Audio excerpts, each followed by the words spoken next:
A grand academy stands silent under a starry night sky. Flashes of a chaotic, messy kitchen haunt the darkness. A blonde woman drunkenly brandishes a knife as a dark-haired man watches. In the kitchen, the blonde woman, Fiore Lupin, spots the man. With glowing eyes, she savagely eats meat, thinking of Lord Leonardo. Leonardo confronts Fiore, who recalls their engagement.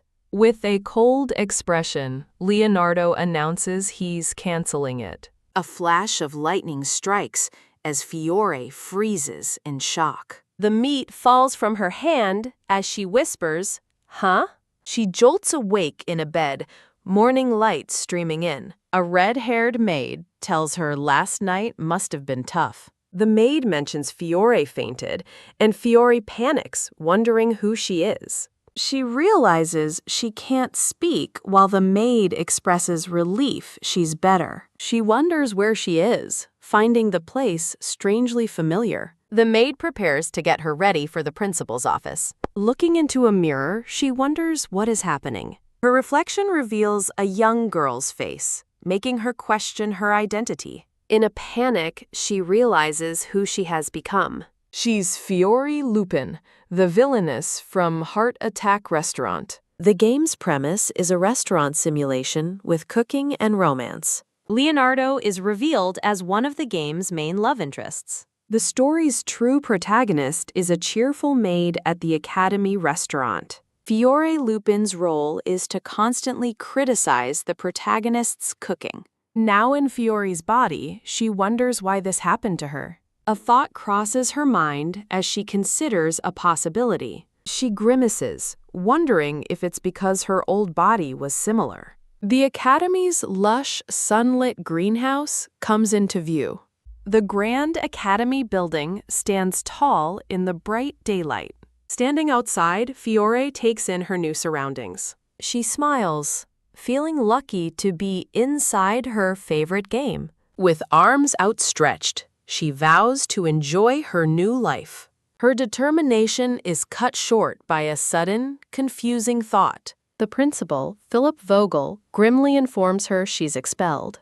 Her dream academy life shatters in a moment of disbelief. In his office, the principal demands Fiore explain eating all the food. Confused, Fiore questions the accusation about eating everything.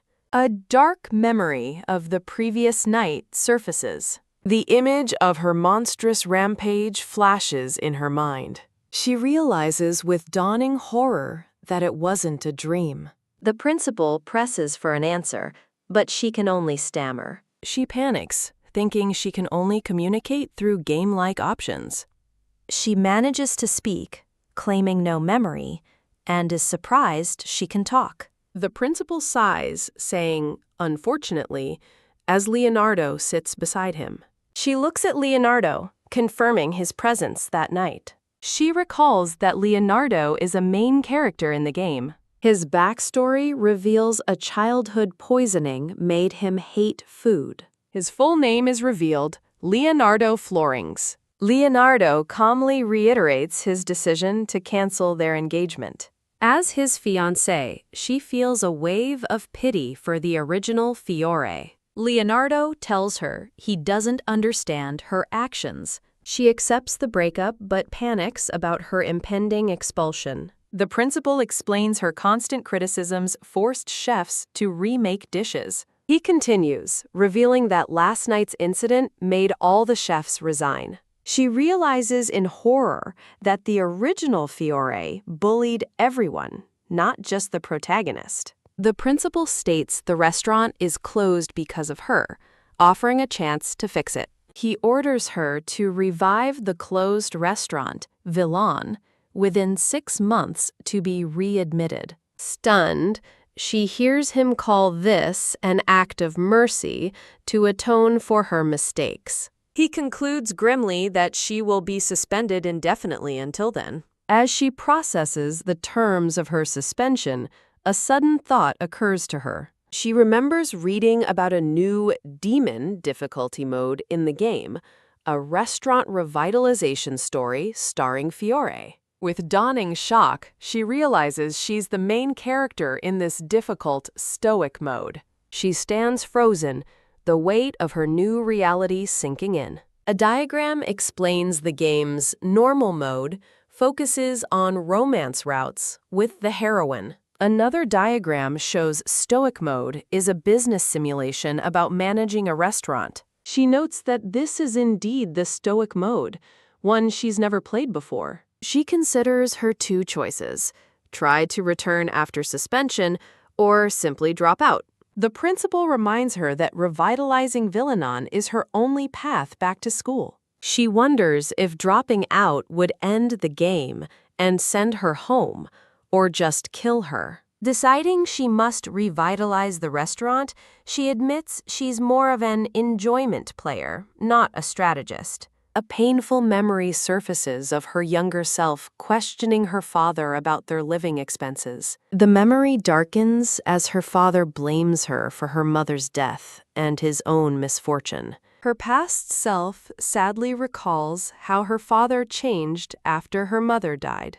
A happy memory from the game flashes by, a red-haired boy named Albert Benedict enjoying food. Another cherished memory appears, of her decorating a cake with her smiling mother. Back in the present, she glances over at the principal and Leonardo. A new resolve settles over her as she thinks about her future. Surrounded by an aura of determination, she vows to live her new life to the fullest. The principal expresses surprise, admitting he expected her to drop out, which she knows the original Fiore would have. She notices Leonardo also seems puzzled by her unexpected decision. A blue heart icon with -10 pops up above Leonardo's head, shocking her. She realizes she can see his negative favorability rating despite being his fiancé. Thud. Utterly exhausted by the day's events, she collapses onto her bed. She's been moved to a regular room, but finds it spacious and pleasant. Lying down, she worries about the restaurant reopening tomorrow. She clings to the hope that if she succeeds, the characters will eat her food. A glowing pink screen suddenly materializes before her, catching her by surprise. She looks at the game-like interface, realizing this is the system for stoic mode. Overwhelmed by the sheer amount of information on the screen, she panics. She calms down, realizing that despite the difficulty, the mission-based system is familiar. Her primary objective is clear: revive the restaurant in 6 months. To start, she decides to review the profiles of the game's main characters. The first profile is Leonardo Florings, the Crown Prince and future king. Next is Albert Benedict, the free-spirited third son of a duke. She fondly recalls Albert's mischievous, puppy-like charm. The third profile is Roger Dominus, the sheltered son of a margrave. She smiles slightly as she reads about Roger. She remembers his innocent but lonely nature and how he gets possessive over the heroine's food. The final profile is Charles Benedict, a carefree teacher and the second son of the Duke. She blushes, remembering his irresistible adult charm mixed with a loser quality. Slumping back onto her bed, she realizes with dread that the original Fiore was hated by them all. She panics, realizing Fiore only knew Leonardo. She wonders what to do, fondly recalling cafeteria specials. A new plan forms.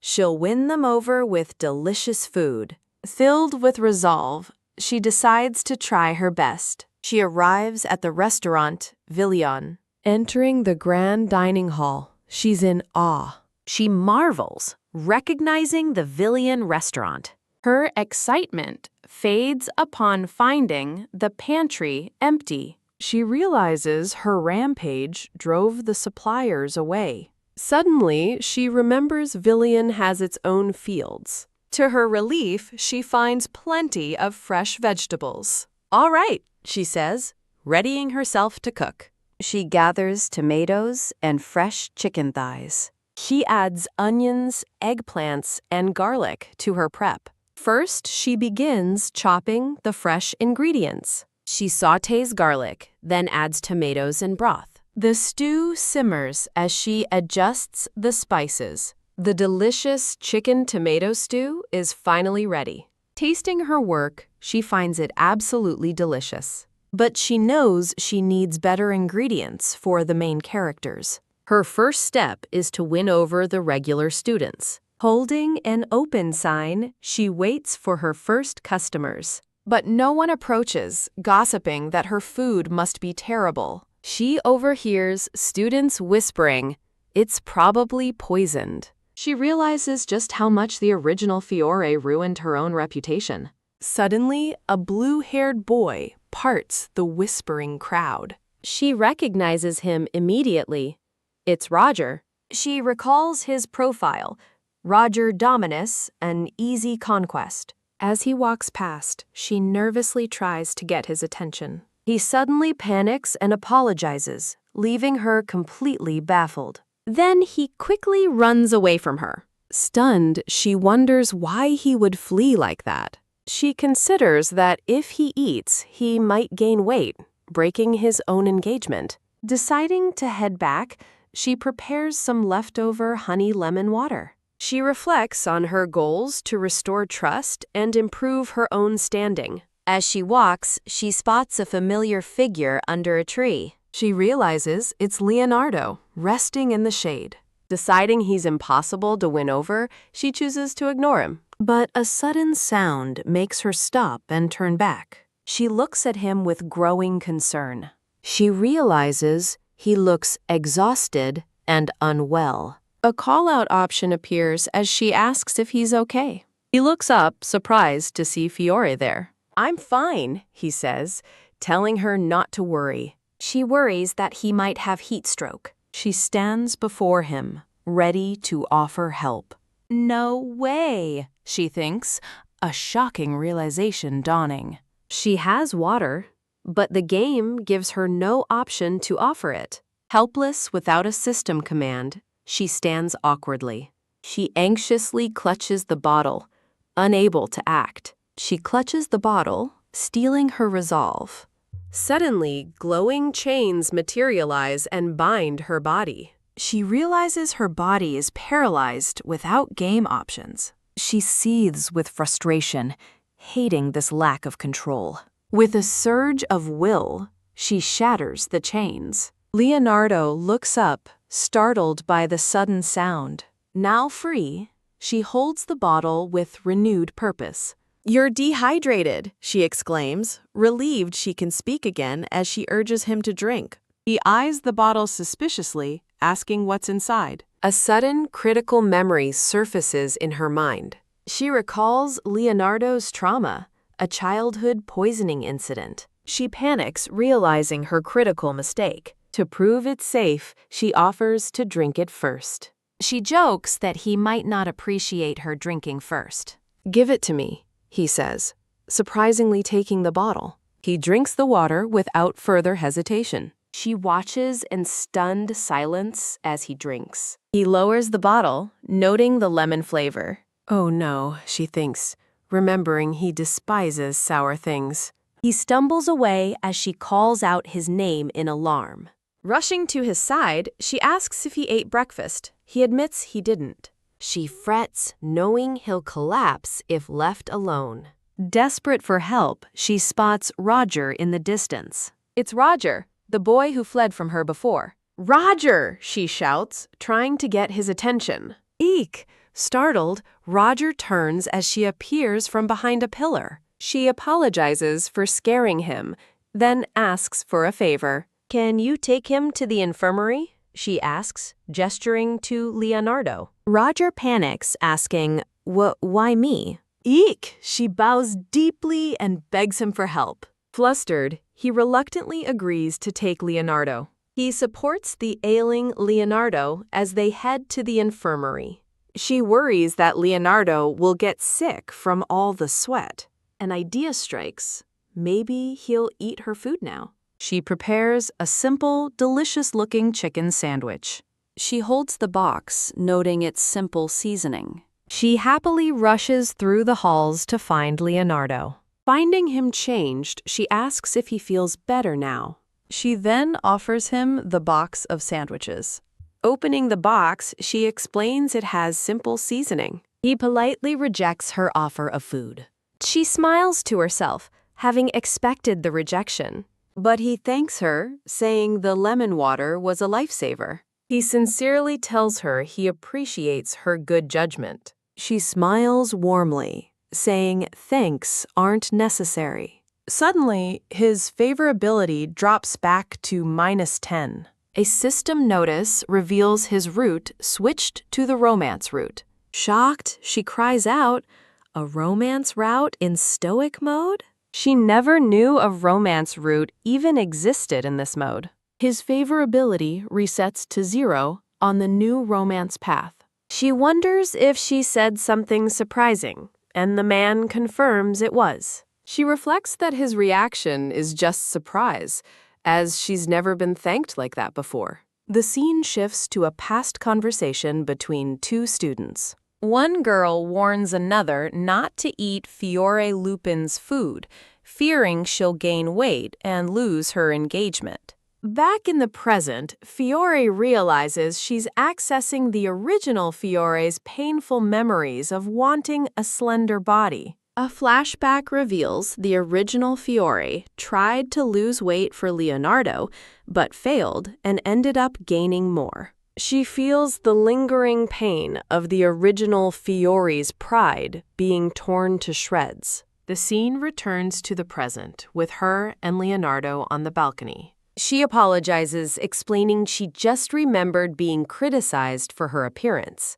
She recounts the gossip she overheard about her figure breaking engagements. Even though she doesn't care about her figure, she admits the words were a shock. Leonardo asks if she truly believes he broke off their engagement because of her looks. She thinks yesterday's incident was the main reason, but her appearance was likely a factor. Leonardo clarifies that he judged her unfit to be queen based on her cumulative actions, not her appearance. He advises her to focus on her words and actions, not insults about her body. "Stop hurting yourself, Fiore," he tells her gently. He turns and walks away, leaving her to ponder his words. She watches him go, realizing this is the real Leonardo. She thinks that if the original Fiore had heard him say that, it would have meant everything. "Hey!"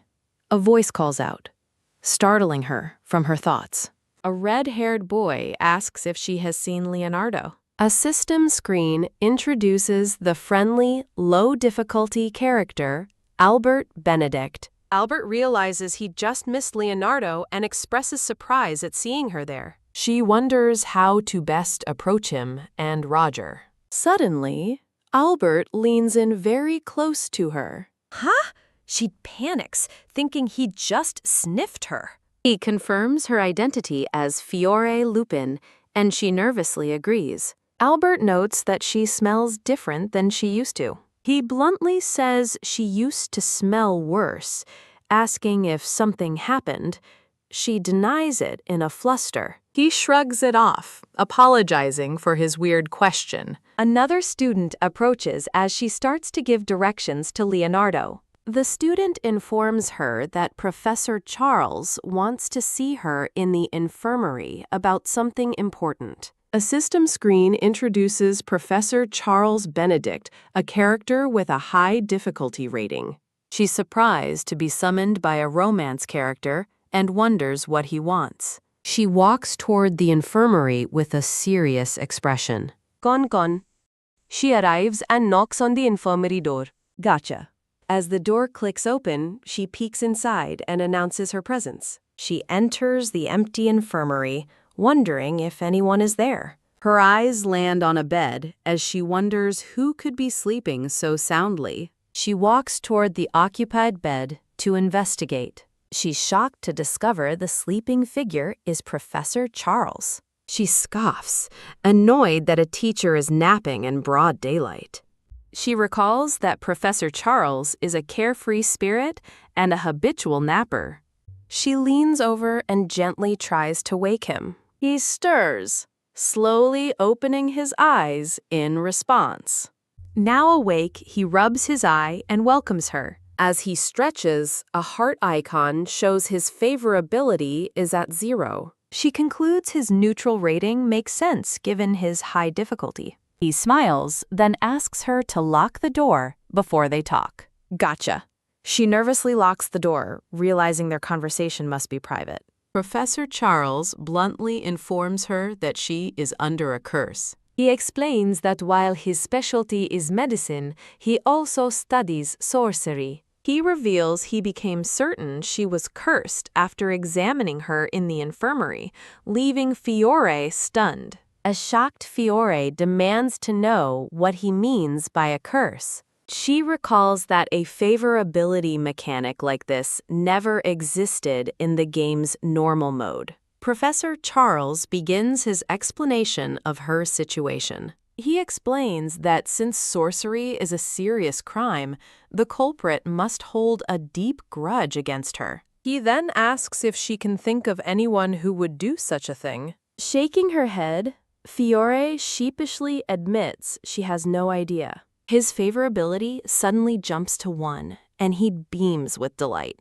She's utterly baffled as to why his affection would rise from her answer. A thought suggests the incident made her realize how disliked she is. She grimaces, displeased by the uncomfortable truth. She reflects on her downfall, admitting that after her engagement was broken, it's no wonder everyone resents her. Professor Charles warns her that if this were reported, she could be expelled from the academy. She panics, fearing an immediate game over. Gah! With renewed determination, she declares she wants to stay in school. She places a hand over her heart, steeling her resolve. Professor Charles stares blankly, surprised by her passionate outburst. Intrigued by her case, he smiles and agrees to observe her for a while. Beaming with relief and gratitude, she thanks him profusely. He hands her a book, telling her it should prove useful. The scene transitions to the academy grounds at dusk. Later, she sits alone, studying the book he gave her. She thinks in disbelief that a curse from the game is now her reality. Her finger traces over an illustration of a suffering, hooded figure. The book reveals her affliction, the curse of gluttony, which causes uncontrollable eating during a full moon. I cannot read that sentence aloud. Is there anything else I can help you with? Huh?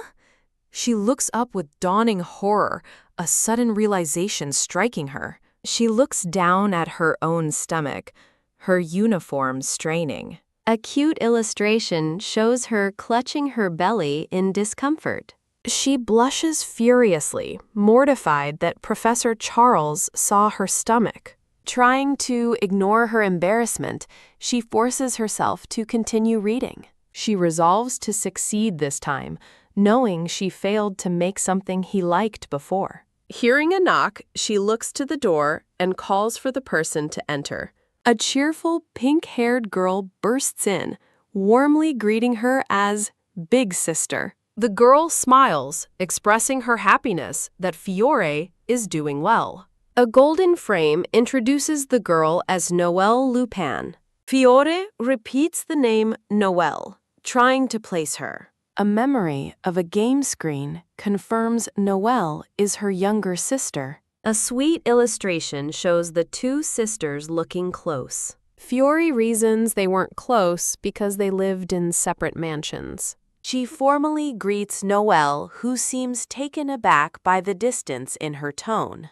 Noelle eagerly grabs Fiore's hands. Startled by the sudden closeness, Fiore pulls back as Noelle asks if something is wrong. Flustered, Fiore quickly changes the subject and asks why she's visiting. Noelle reveals she came to give her something, holding out a red envelope. Fiore offers a polite smile, thanking her for making the trip. Noelle hands Fiore a letter, as Fiore recalls her stepmother doted on Noelle, her biological daughter. Fiore remembers her stepmother hated her and her brother Edward, leading to constant arguments. She also recalls her stepmother disapproved of her engagement to Leonardo. Reading the letter, Fiore falls silent, a blush creeping onto her face. A worried Noelle asks her big sister what the letter says. Fiore explains their mother is worried and will visit next break, threatening to take her home if she can't return to school. Noelle smiles brightly, happy that their mother is so worried. Noelle suggests Fiore doesn't have to keep working at the restaurant, much to Fiore's surprise. Fiore panics, realizing she must cook Roger's favorite dish before the next break. As Noelle suggests going home is best, Fiore suddenly runs off, apologizing. "I have to prepare for mushroom hunting," she yells, leaving a baffled Noelle behind. Noelle wonders aloud if she heard correctly that her noble sister is mushroom picking. She smirks, thinking it's dirty and beneath a noble to go into the mountains. The scene shifts, showing the Grand Academy building under a bright sky. Fiore and her red-haired companion, Sarah, head toward the Academy's gate. "Go right," Fiore says, pausing to wonder if she forgot anything.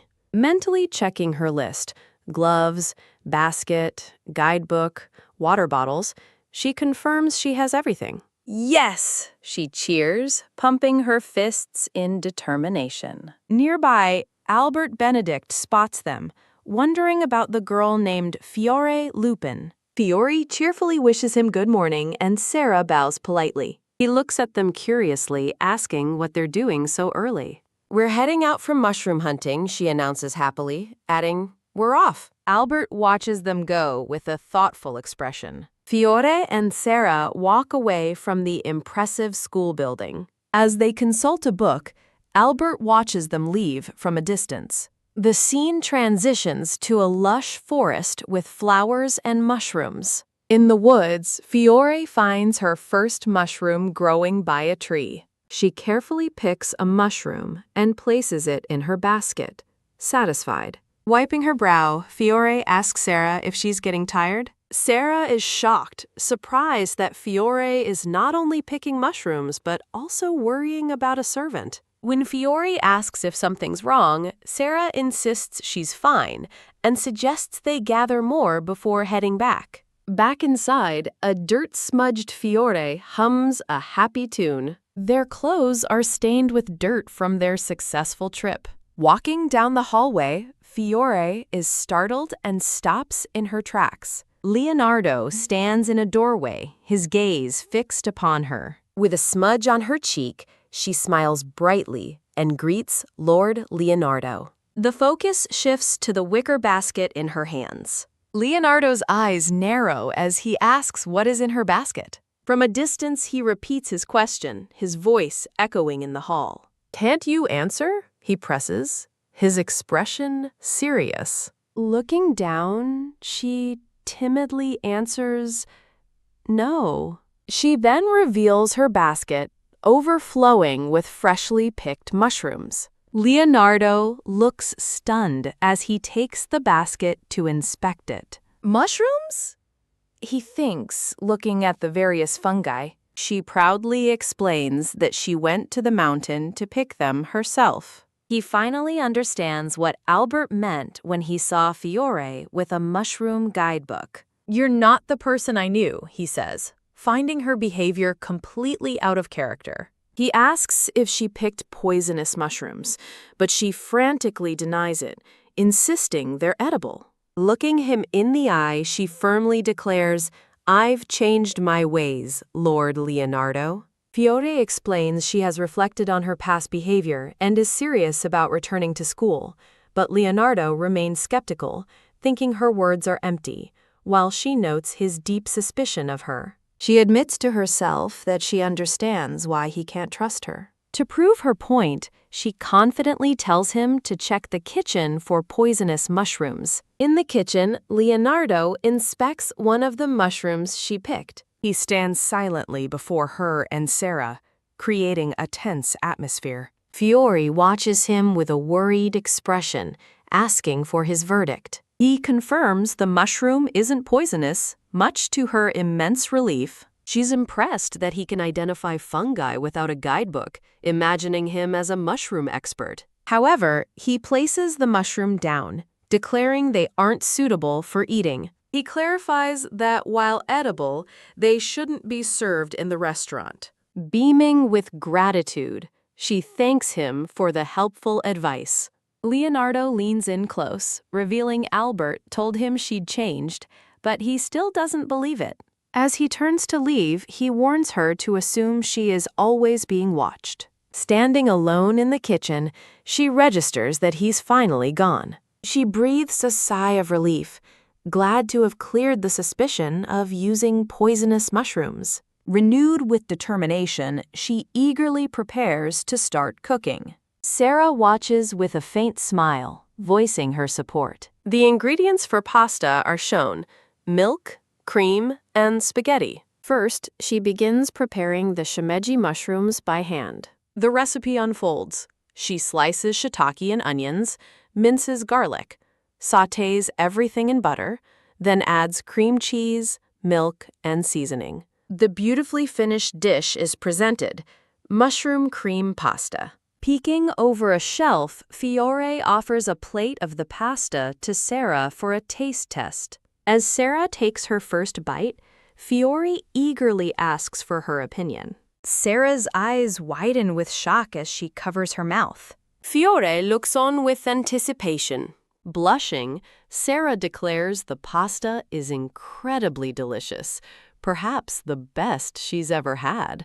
Fiore demurs, calling it an exaggeration, but Sarah insists she's serious. The scene shifts to the restaurant's entrance, where a sign advertises the day's special. Inside the empty dining hall, Fiore despairs that no customers have come, lamenting how hard stoic mode is. Suddenly, a voice asks if she is still there, revealing a long-haired, blue-haired young man. A system screen introduces him as Roger Dominus, an artistic but temperamental young man. Fiore recalls that Roger becomes deeply attached but also intensely jealous, making him a difficult target. She turns to him and asks if he came to eat. With a kind smile, she tells him they're classmates and he doesn't need to be so formal with her. Roger appears flustered, stammering that their social ranks are too different. She laughs, pleased, and tells him his casual speech is better.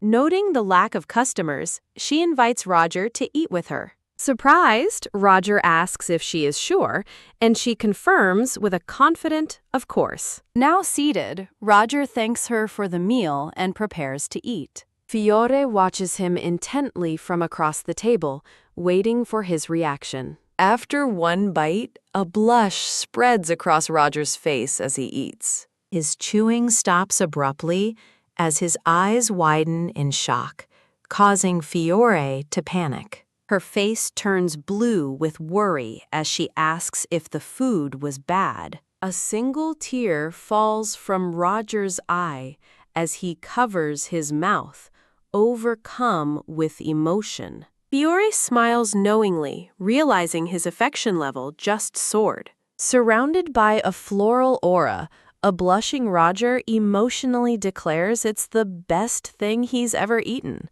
Roger opens up, explaining he's from a small rural town and felt isolated at the prestigious academy, despite trying his best. He continues, confessing that after a year, he still has no friends, and believes it's because he's from the countryside.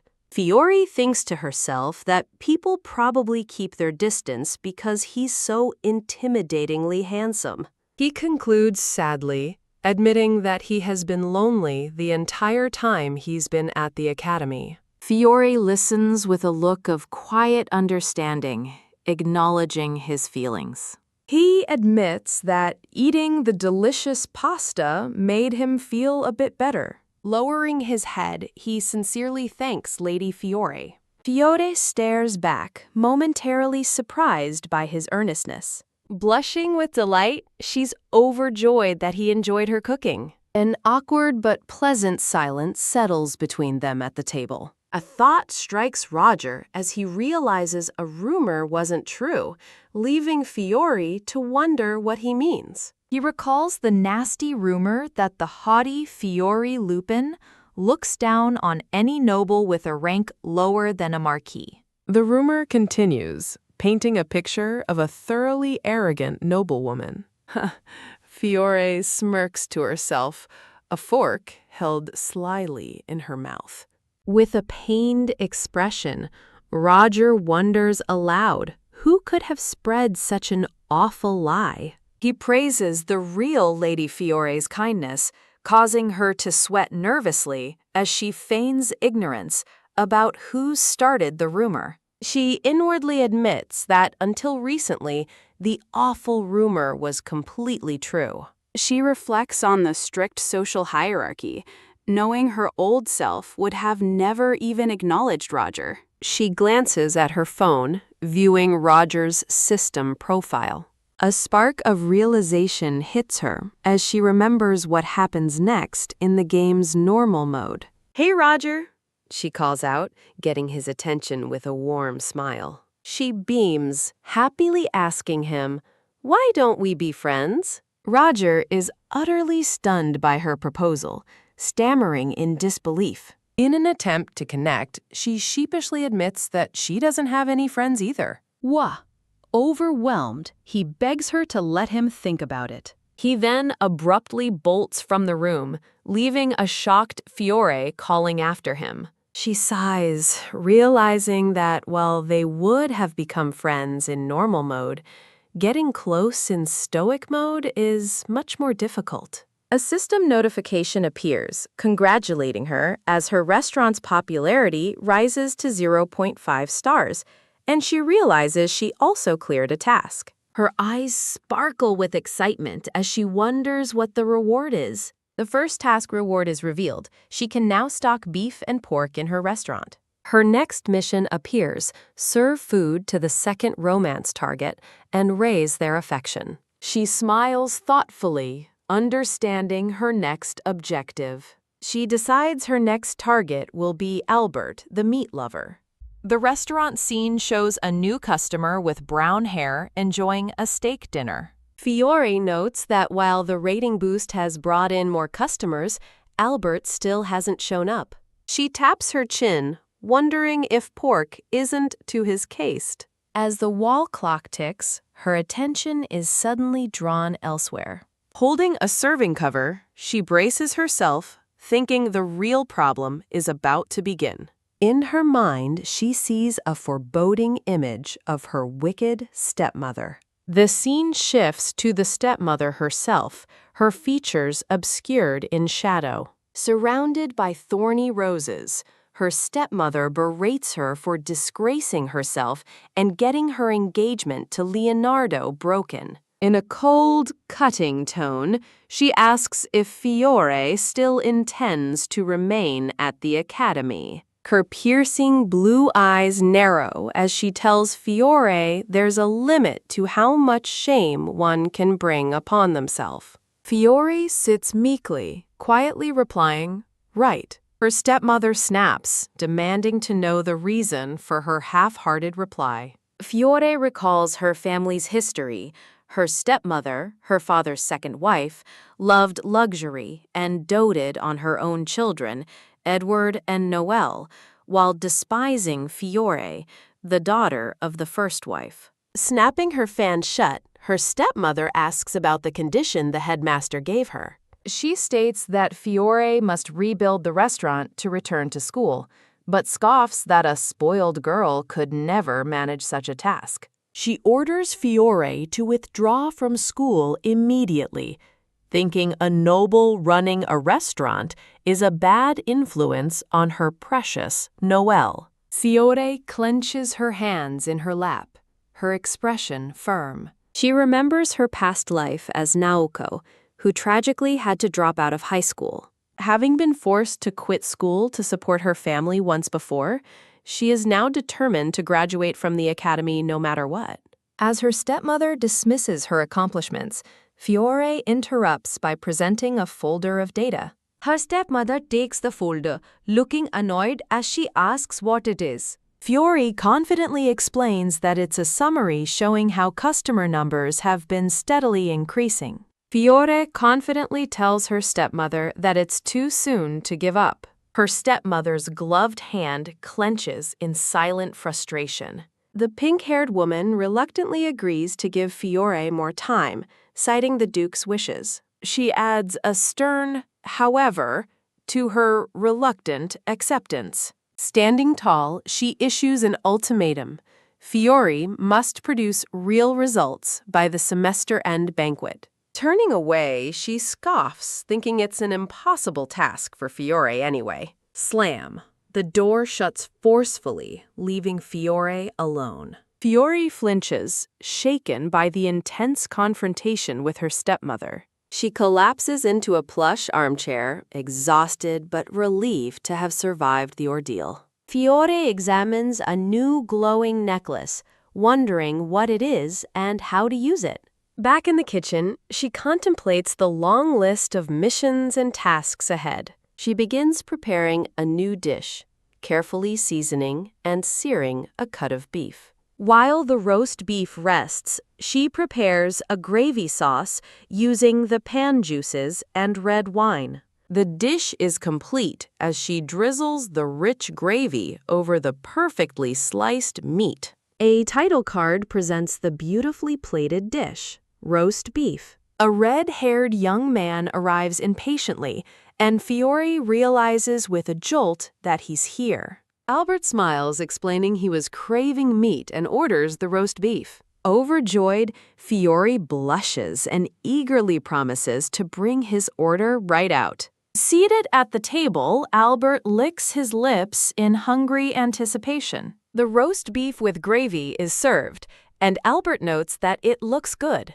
After taking a bite, his expression becomes unreadable, leaving Fiore confused. Fiore's confidence drains away as she watches his puzzling reaction. A system notification appears showing his affection has dropped by 3 points. A horrified Fiore cries out in disbelief as her plan backfires. A promotional image repeats the disastrous result of his affection dropping by 3. A system notice confirms the restaurant's popularity has fallen, sending her back to square one.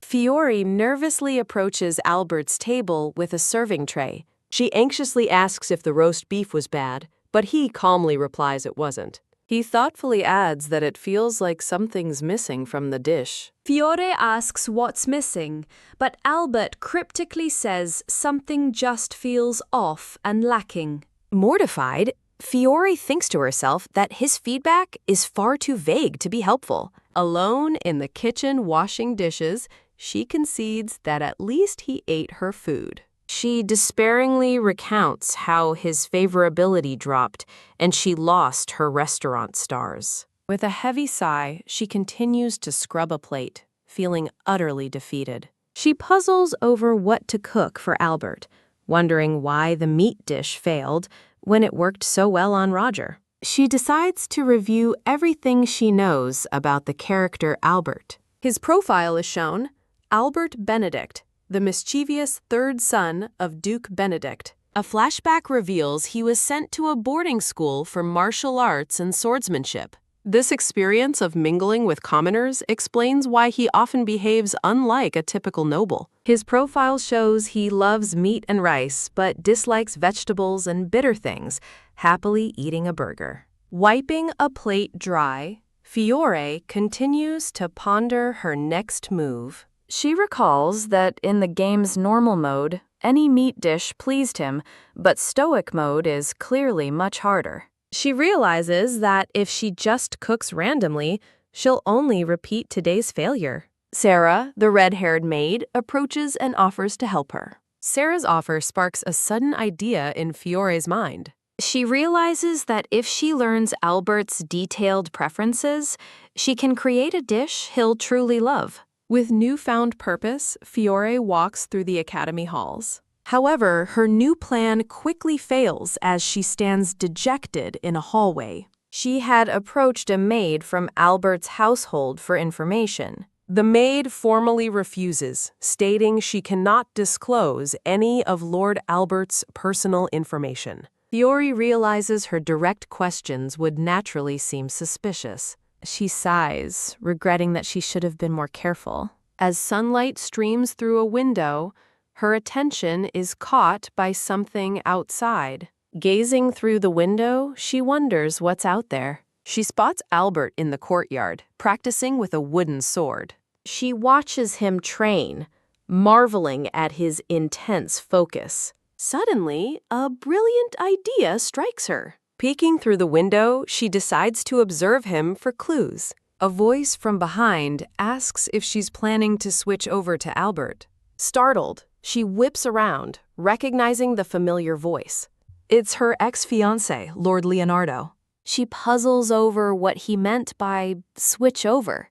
Leonardo calmly states he heard she was investigating Albert's favorite foods. He coldly tells her to pursue other men after their engagement is officially over. Fiore stares blankly, completely thrown by his comment. She asks in shock if their engagement hasn't been called off yet. In disbelief, she repeats that she thought their engagement was already annulled. She sadly admits she thought they were no longer fiancés a long time ago. He asks if she's changed her mind, but she explains that due to their families' statuses, the annulment procedure just takes time. Leonardo clarifica que it will take a few more weeks to be officially cancelled.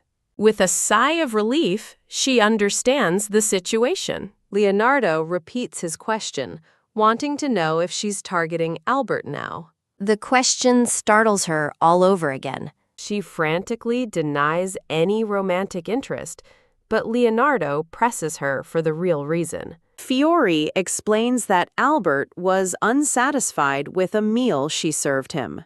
She declares her determination to make a dish he'll truly love, asking for Leonardo's help. She confidently tells him she feels no guilt about her plan. Not at all. To her surprise, a notification shows Leonardo's affection has just increased by 1. Leonardo offers a faint, almost unnoticeable smile, his heart skipping a beat. She's surprised, admitting she never knew he could smile like that. Flustered, Leonardo quickly denies that he was smiling. Fiore grins, insisting that it was a really wonderful smile. Blushing, he dismisses her praise, saying flattery is meaningless. She watches happily as his affection level rises to 3.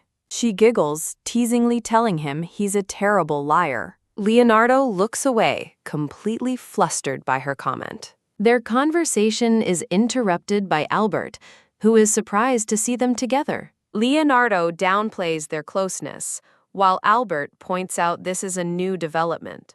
Albert adds that he's never seen them together before and cut his training short from the shock. As Leonardo comments on Albert's active lifestyle, Fiore realizes Albert needs a high-calorie meal.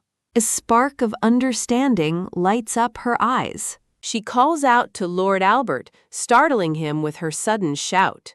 Fiore earnestly invites him to her restaurant, Villainess, tomorrow. Albert asks what Villainess is, and Leonardo explains it's the Academy's restaurant. He bluntly refuses, remembering that the meat he had there wasn't very good. Fired up, Fiore passionately promises him truly delicious meat if he'll just come. She and Albert lock eyes in a tense, silent challenge. A confident smirk spreads across Albert's face as he accepts her offer. Back in the kitchen, a beautiful cut of steak rests on the counter, ready for preparation. She begins her new recipe by sprinkling salt over a bone-in cut of beef. Sizzle! In a hot pan with olive oil and butter, she sears the meat. She adds garlic and herbs for aroma, then slices potatoes while the steak cooks slowly. The potato wedges are fried in hot oil until they turn golden and crispy. Her masterpiece is complete, a bone-in steak served with fried potatoes. A title card presents the finished dish, tomahawk steak with potatoes. Fiore beams with confidence, certain that Albert will be happy with this meal. She presents the impressive bone-in steak and fried potatoes, telling him he can eat it with his hands. Albert eyes the dish, thinking to himself that taste is what truly matters. In a cute face-off, Albert and Fiore exchange determined glares. He takes a huge, satisfying bite directly from the bone. Thump, thump. Fiore watches him, her heart pounding with nervous anticipation.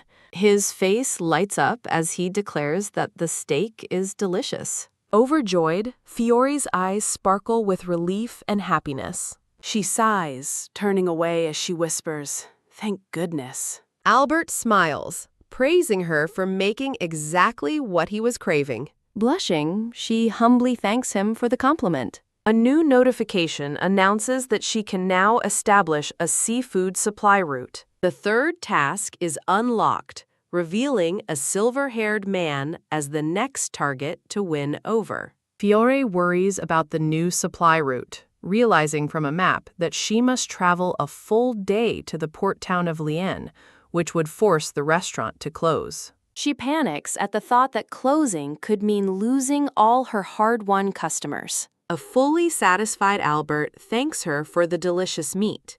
Distracted by her new problem, Fiore stares into space, lost in worried thought. Trying to cover her anxiety, she vaguely tells him she has some things to think about. She explains her situation to Albert, concluding that she'll have to close the restaurant for now. Stretching casually, Albert asks dismissively if that's all it is. Fiore is flabbergasted by his nonchalant reaction to her big problem. He flashes a charming smile, suggesting she simply hire new staff to solve the issue.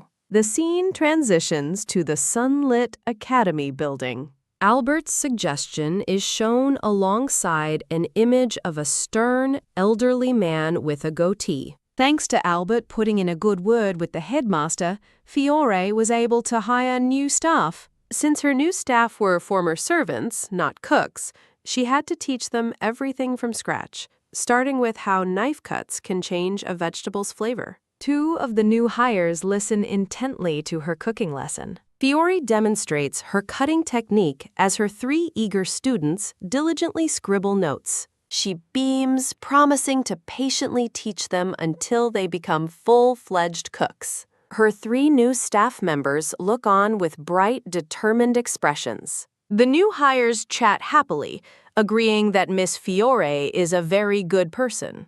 Later that night, Fiore hums to herself while washing dishes. One of the female staff members rushes forward, offering to handle the rest of the cleaning. The blonde male staff member quickly volunteers to do it instead.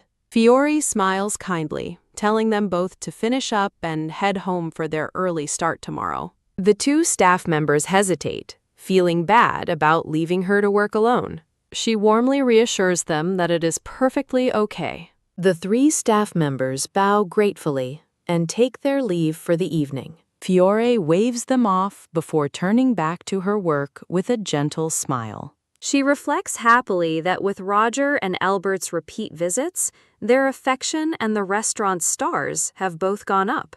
As night deepens outside, a low rumbling sound hints at something ominous. Looking up at the nearly full moon, Fiore panics, realizing with horror that she completely forgot about the curse. A stylistic interlude shows a purple-haired warrior poised beneath the full moon. The foreboding full moon shines brightly through a large, dark window. A new day dawns as Sarah's voice gently wakes Lady Fiore. Fiore's eyes snap open in lingering shock. Sarah asks if she's all right after her nightmare, and Fiore confirms she survived the full moon night. A flashback reveals Sarah tending to Fiore, who is tied spread eagle to her bed. In the memory, a concerned Sarah asks why, but Fiore just pleads with her to tie the ropes tighter. Believing her lady might be stressed, Sarah complies, as Fiore thinks gratefully how this helped her overcome the curse of gluttony. Ugh. Back in the present, Fiore winces, clutching her chafed wrist. She sadly examines the faint marks left by the ropes. Later, she searches for her new target, calling out for Professor Charles. Finding his room empty, she realizes with a sigh that he's missing again. She finds him fast asleep in another room and realizes he was just napping. Waking up, Professor Charles sleepily acknowledges her presence. He apologizes for dozing off when bored, making Fiore question his professionalism. His gaze sharpens as he notices the rope burns on her wrist. He playfully teases her, asking if she has a new hobby. Flustered, Fiore shouts that it was a countermeasure against her curse. He smiles, gently apologizing if he upset her. He admits she's more interesting than he thought, and Fiore is stunned to see his favorability rise. After she awkwardly thanks him, he offers a temporary solution, a special lock for her room. Her wrist now bandaged, Fiore asks if Professor Charles ever eats at Villainess. He replies that he has no plans and intends to use his lunch break for a nap. Her hopes dashed, Fiore sits in dejected silence. Professor Charles simply offers a warm, gentle smile. Standing determinedly in the hall, Fiore clutches a book to her chest. A bright smile lights up her face as she resolves to make Professor Charles eat. She pictures the port city, remembering her need to establish a seafood supply. Spotting Leonardo, she happily calls out to him, then realizes the door he's standing by is ajar. Peeking inside, she sees him talking and laughing with a pink-haired girl, Noelle. The girl, Noelle, looks up with a sweet expression. Fiore thinks they look like a perfect match, but feels a strange restlessness, accidentally dropping her book with a clatter. Startled by the sound, Leonardo turns and asks who's there. He spots Fiore peeking from the doorway and questions what she's doing. Panicked, Fiore stammers an apology and tries to flee. As Leonardo steps out to follow, Noelle asks where he is going. He tells Noelle he needs to have an important talk with Fiore. He takes Fiore's hand, telling her, "Let's go." Confused, she exclaims, "Huh?" as he leads her away, wondering what is happening. He pulls her quickly down the corridor. She looks back at him, her heart pounding with uncertainty. Once they're alone, Leonardo admits his important talk was just an excuse to leave. He explains that Noelle persistently asked him to be her partner for a dinner party, and he apologizes for dragging Fiore into it. Fiore understands with a smile, realizing that Noelle must have a crush on Leonardo. Leonardo then asks about the documents she dropped, which she explains is an overnight stay application for the principal. Happily, she announces her plan to visit the port city to get seafood that Professor Charles enjoys. Leonardo looks at her coolly, remarking that he didn't realize they were so close. Fiore panics, realizing how strange her words must have sounded. She nervously explains she just wants to thank the professor for all his help. Leonardo asks if she's going alone with him, but she cheerfully clarifies she plans to go by herself. To her utter surprise, Leonardo announces he will go with her. Fiore stares at him, completely shocked by his unexpected decision. Leonardo explains he's going because she needs a supervisor. She feels she'd be a bother, but he slyly asks if she's worried about him being there. Flustered, she loudly insists that's not it at all. And so their trip to the port city begins by carriage. Inside, Fiore desperately searches for a way to break the awkward silence. An idea strikes her as she recalls his beautiful handkerchief. She asks Leonardo who embroidered the flowers on his handkerchief. He pulls out the handkerchief, confirming if she means this one. She beams, happily admitting she was curious about its lovely craftsmanship. He looks at the cloth fondly, admitting he sewed it himself long ago. When he reveals his grandmother taught him, Fiore is starstruck by his amazing talent. Leonardo offers a gentle, slightly embarrassed smile. His favorability rises as she thinks how wonderful it is that he can sew. Chibi Fiore is surprised to see his affection level rose without her noticing. They arrive at the port, and Fiore is immediately impressed by the bustling town. She marvels at the abundance of fresh fish and shellfish, feeling the trip was worthwhile. Seeing Leonardo surrounded by townspeople, she decides to go on ahead. She approaches a vendor, but he sternly identifies her as Fiore Lupin and refuses to sell her anything. Shocked, she asks why, and he angrily accuses her of bad-mouthing his fish in the past. He reminds her she swore never to buy from him again, asking if she forgot. She sincerely apologizes and claims to have changed, but he furiously orders her to leave. Defeated, she walks away, vowing to return later. As she leaves, two strange men corner her, one confirming her identity as Lady Fiore. The man mockingly calls her pitiful for being left alone by His Highness. He calls Leonardo cruel, but Fiore thinks they're the strange ones. The two men lean in closer, inviting her to come along with them. They invite her to their shop to play, and a terrified Fiore cries for help. They grab her from behind, pulling her along and promising fun right away. She wonders in horror if this world has something akin to a host club. The two men eagerly pull her through an alley, telling her to hurry. She struggles, pleading for them to stop, but they just grip her wrist tighter. One man smirks, telling her to relax, as she realizes in despair that they won't listen. Utterly lost, she wonders what is happening to her. A furious Leonardo appears, and one of the men confronts him before Fiore's hopeful eyes. The two men stare in shock as they recognize the menacing gaze of His Highness. They instantly become flustered cowards, stammering a greeting as Fiore looks on in disgust. Standing protectively before her, Leonardo coldly tells them to get lost. Yikes! The two men squeak in terror and immediately flee. He grumbles that he'll have to order a full inspection of the area later. Fiore looks down shyly and offers him her quiet thanks. She smiles gratefully, saying he is kind for helping someone he dislikes. Before he can deny disliking her, a small boy runs up, calling his name. The distraught boy looks up at Leonardo, asking if he's lost. The child tearfully explains there is something he wants Sir Leonardo to see. Fiore decides to let them go, taking the opportunity to source from other markets. Leonardo watches her walk away before turning his attention back to the boy. The scene transitions to a bright, sunny day over the port. Walking alone, Fiore despairs that everyone holds a grudge, and she may have to give up. Her attention is caught by a fisherman's net full of lobsters, and she rushes to ask if they're for sale.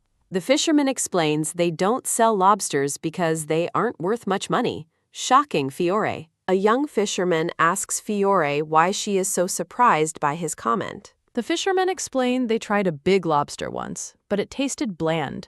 Fiore thoughtfully understands. She brightly explains that smaller lobsters are actually the tastier ones, much to the young fisherman's surprise. She enthusiastically offers them a sample and asks to borrow their kitchen to prove their point. Now in an apron, Fiore thinks smugly how glad she is that the town's restaurant lent her their kitchen. She lays out simple ingredients: lobster, parsley, butter, and garlic, explaining that garlic butter is all that's needed for flavor. A brief memory flashes of a waitress from her previous life carrying a tray. She begins cooking, first boiling the lobster before letting it cool as she prepares the butter sauce. She mixes garlic butter and parsley together, then slices the cooled lobster in half with a swift chop.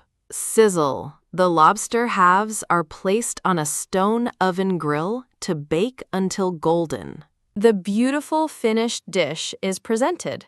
Garlic butter lobster bake. The young orange-haired fisherman stares at the dish, his mouth watering in anticipation. The fishermen hesitate, none of them wanting to be the first to try the dish. In a chibi-style panel, the three men comically argue over who has to take the first bite. Fiore notes their hesitation, just as a new voice offers to have the first bite. Stunned, everyone turns to see Professor Charles has arrived unexpectedly. An introduction card reveals his full name, Charles Benedict, the free-spirited second son of a ducal house. Flashbacks show him as a curious child, defying his father's expectation that he would become a knight. Instead, Charles chose to become a professor to live a more relaxed and peaceful life. Fiore looks on with concern, wondering why Professor Charles is here. He cheerfully explains he's on a short trip for the weekend and was surprised to hear she was here,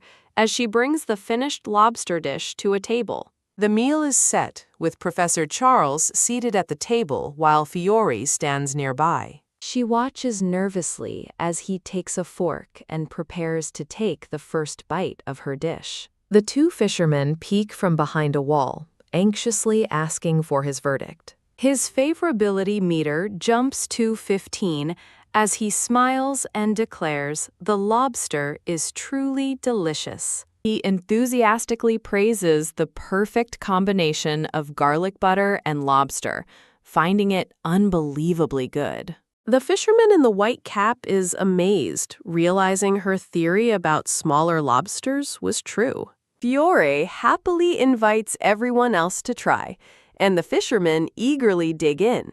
A chef with a mustache is so impressed that he considers adding lobster to his own restaurant's menu. A system window appears, stating the clear reward is none. Gah!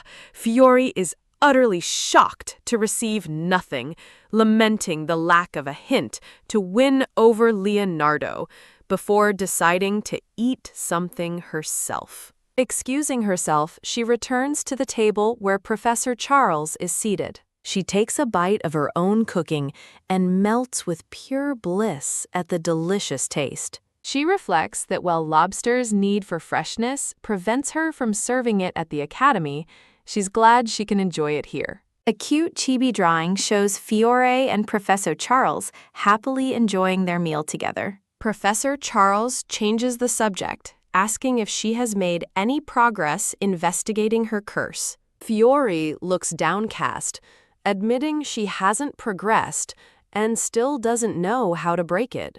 He quickly apologizes for asking, but she reassures him that it's fine. She sadly thinks that after all her efforts, she must be approaching the problem all wrong. She wishes she could identify the correct item to help, but Charles abruptly changes the subject, asking how she and Leonardo became so close, which surprises her. Confused, she asks if he really thinks she and Sir Leonardo seem close. He smiles slyly, admitting he assumed their journey was a reconciliation trip, and asks if he was mistaken. Flustered, she loudly denies it, clarifying that Sir Leonardo only came along to supervise her. He quietly adds that it doesn't really feel like a supervision trip.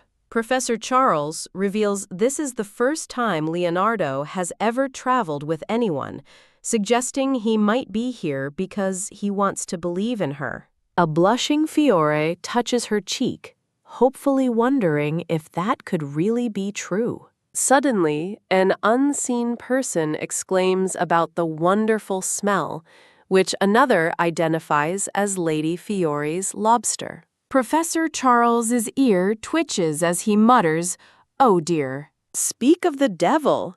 An intimidating Leonardo appears, wondering what Fiore and Charles were doing while he was gone. He closes his eyes, dismissing the thought and deciding now isn't the time to discuss it. Fiore grows concerned as she watches a pensive Leonardo stand apart from the crowd. He turns and tells her to follow him, making her wonder if something is wrong. Leonardo, Fiore, and Professor Charles arrive at a small house and Leonardo knocks. Standing before a shimmering blue background, a confused Fiore wonders what's happening. Leonardo explains this is the home of Jack, the boy who sought his help, and that his sick father is inside. The door opens, and a worried young boy named Jack asks if Sir Leonardo brought a doctor. They enter a dim room and find a pale man lying in bed, as Fiore realizes she's read about these symptoms before. Professor Charles gently examines the man's arm, diagnosing signs of subcutaneous bleeding. The sick man weakly asks who they are, and Charles cheerfully introduces himself as a licensed doctor. Charles asks if others are sick, and the man confirms fellow sailors are showing similar, milder symptoms. Fiore thoughtfully connects the bleeding with an illness that commonly affects sailors. She has a flash of insight, realizing the man has scurvy from a lack of vitamin C. Fiore asks if they have lemons, but Leonardo is skeptical. However, Professor Charles believes she's right. Professor Charles thoughtfully declares the man is suffering from voyage sickness. As the others react in surprise, Fiore realizes voyage sickness is just their term for scurvy. A close-up of bright lemons confirms that trying them is worth a shot. In a cute drawing, Professor Charles explains the diagnosis to the ailing sailor. Professor Charles turns with a confident, knowing smile. He asks how she knew, and a flustered Fiore claims she learned it while studying nutrition, before rushing off to borrow their kitchen. Now, in an apron, Fiore begins washing fresh lemons by the sink. She carefully slices the lemons, preparing half in rounds and the other half in wedges. The lemon rounds are placed into a sterilized jar as golden honey is poured over them. She prepares 2 remedies: honeyed lemons steeped in hot water and a lemon jam made by simmering wedges with sugar. The finished honey lemon and lemon jam are presented in sparkling glass jars. Professor Charles approves, and Fiore explains the jam is ready now, while the honey lemon needs a day to sit. Professor Charles approaches the thoughtful Leonardo, asking what is on his mind. Leonardo reveals he was calculating the cost to buy all the citrus fruit from local stands, shocking Fiore. He explains his reasoning, noting the large number of sailors who live in the area. When Fiore asks why not just help the sick, Leonardo reasons that sorting them would be too inefficient. His expression is firm, showing his unwavering resolve. Professor Charles smiles, praising Leonardo's decisive plan, as expected of the wise king's son.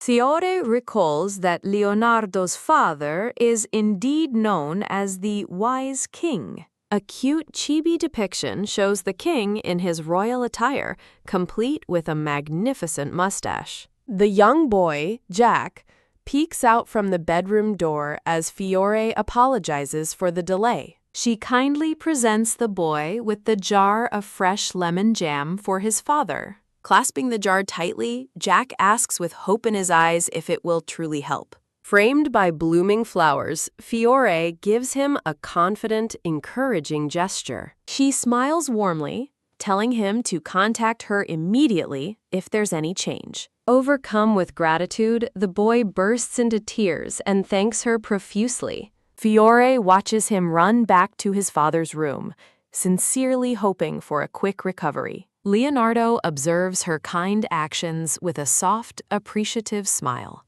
Her duty done, Fiore cheerfully decides it's time to clean the kitchen. Leonardo turns away, a contemplative look on his face. A new notification on a glowing pink screen leaves Fiore looking tearfully overjoyed. She excitedly cries out to Professor Charles, announcing she's found the curse-suppressing item.